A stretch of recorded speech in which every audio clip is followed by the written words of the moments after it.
House footings fits చేసిన తర్వాత 3 inches మనకు శాండ్ లేయర్ని వేసుకొని దానిపైన ఇలా వాటర్తో తడిపి దానిపైన మనకు పీసీసీ కాంక్రీట్ 6 ఇంచెస్ మనం లే చేసుకోవాలి ఫ్రెండ్స్.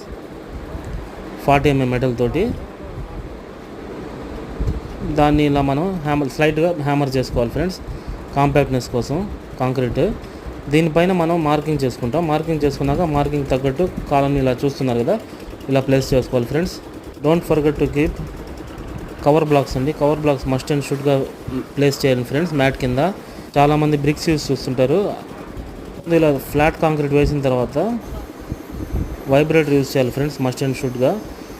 3 feet మనకు ఫ్లాట్ కాంక్రీట్ అనేది వస్తుంది. దానిపైన మనకు ట్రెపెజాయిడల్ ఫుటింగ్స్ వేస్తారు. ఇలా చూస్తున్నారు కదండి. లోడ్ని మనకు ఈక్వల్గా 4 sides స్ప్లిట్ చేస్తుంది ఫ్రెండ్స్.